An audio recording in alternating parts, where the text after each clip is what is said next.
Hi guys, this is Layla, founder of Cope Network, and I'm excited to be here with two very special ladies to unbox a coping box. Ladies, would you like to introduce yourselves? Yes.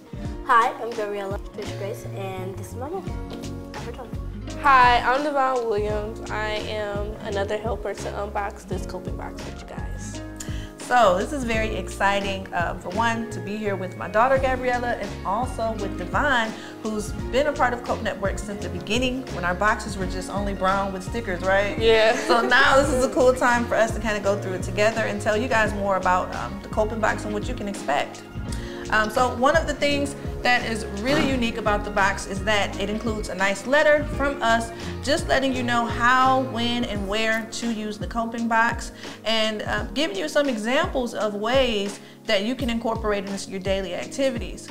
One of the things that's most important about our coping box is that we really encourage you to add additional healthy items to that box to make it unique to yourself. Devon, one of the cool items that we have on our box, or one of the cool features, is our breathing techniques. So we're gonna have Devon kind of talk Gabriella through one of our breathing techniques on the coping box. It's called bumblebee breathing. So, but we're not sitting down. Yeah, we're not sitting down. This exercise, we refer you to sit down, but we're standing up. Okay, so sit down comfortably with your legs crossed. Breathe in through your nose for a count of 4. Make sure you're breathing through your stomach, breathe from your stomach up. As you breathe out, make a buzzing sound or humming sound. The vibration when you exhale is it has a calming effect. You can even close your eyes for even more peaceful moments. You can make any sound such as snake breath, dragon breath, bear breath, etc. You want to try it out? Okay. We can try it again. I'll count it out for you. You ready? Breathe in for count of 4. 1, 2, 3, 4. Now breathe out for a count of 4. 1, 2, 3, 4. And this is something you want to repeat multiple times, and you'll start to see that your body will calm down naturally, right?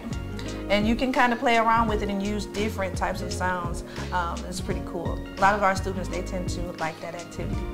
Another thing that's really unique about our coping boxes is that we do have a calendar on the back. And this calendar has an entire month's worth of ideas that you can adopt into your everyday life as a means of healthy coping and dealing with the daily stressors that we might deal with.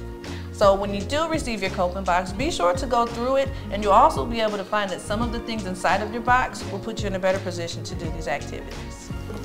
Inside these boxes, we have these 2 flaps, and there are national crisis hotlines. They're located on the flaps. So one over here is like 1-800-DON'T-CUT. And can you tell us why we have these on here? These hotlines are on this box just in case that you don't have a trusted adult you can get to immediately. These hotlines are 24/7, you can call whenever. And just in case you just want a non-biased person to speak to, just to listen. They don't always have to respond. You just let them know if you just want to talk. You don't really want a response. It's a great way to get a non-biased opinion or anything. And when you're in crisis, sometimes you just need that unbiased person just to help you get through something. Yeah, and it's awesome too because they're all trained to be able to handle crisis situations, and they're also trained to be able to recognize what your need may be in that moment.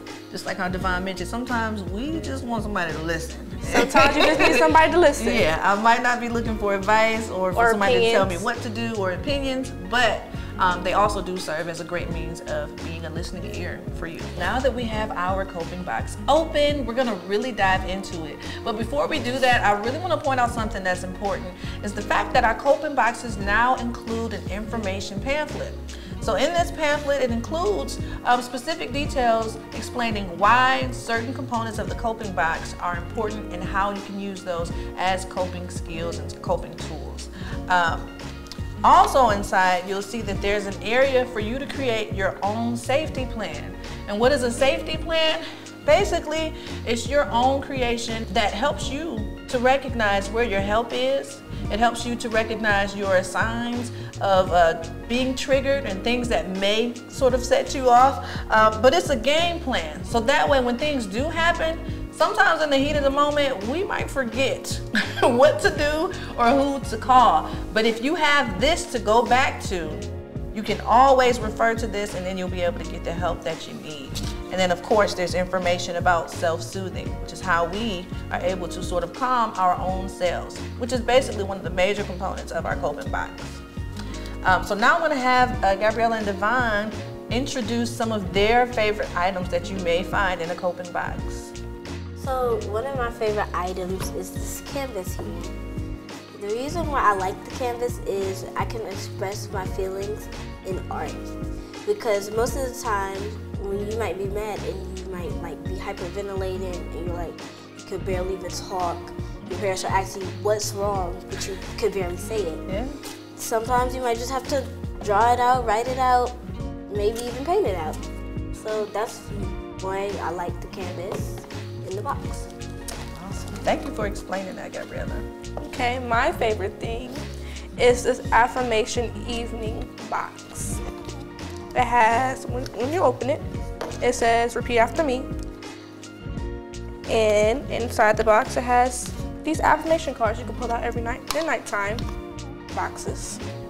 And I'm gonna read one of them. This one says, letting go is the only thing that matters. And letting go of thoughts, emotions, anxiety, shame spirals, I claim my freedom and make space for what I am and call for. Ooh, yes. And I love that message. That is my favorite. Why is that your favorite? Letting go is the hardest thing for people. To start healing or to start moving on for things, you have to let go.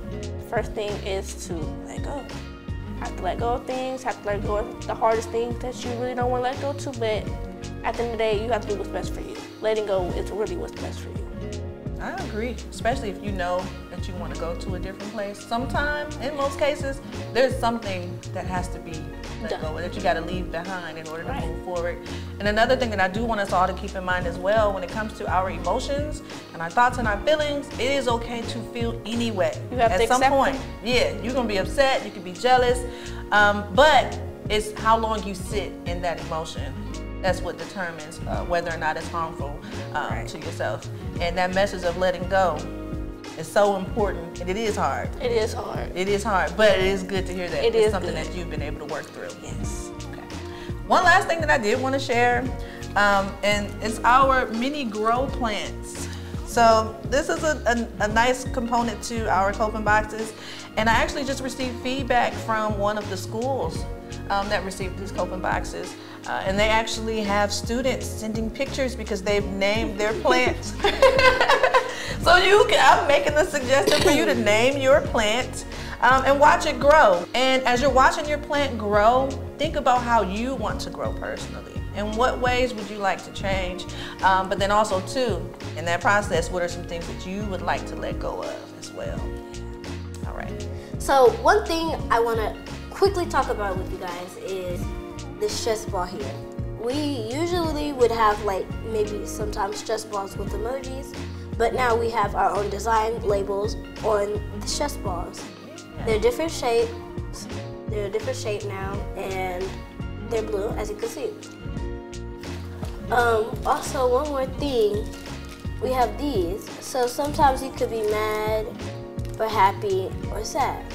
So with these, you can make like different finger puppets, and you can hang them around somewhere. Maybe like if you're mad, you come back home, you're mad because your teacher told you blah blah blah. So It happens. you put googly eyes on this thing, Yeah. and just hang it up somewhere. And like, if you're mad, then you're mad. It's a good tool for kind of expressing where you're at, Without so then that having way to others speak. know. Without having to speak. Yeah, without Right. having to say it. Because sometimes, 'Cause- is it difficult to verbalize it sometimes? Right, Yep. especially if you're like hyperventilating, like. Oh yeah, that happens. Thank you for taking the time to listen to us tell you about coping box. Of course, we have so many amazing items that you can find inside of the box. Our coping boxes are available for everybody. You can actually purchase them online, and we also have boxes available for schools, hospitals, mental health agencies, and even small groups. Any place where you're going to see a youth or maybe even individuals that are just in need of tools to develop healthy coping skills, a coping box would certainly fit right in. If you would like to purchase one of these boxes, go to thecopenetwork.com.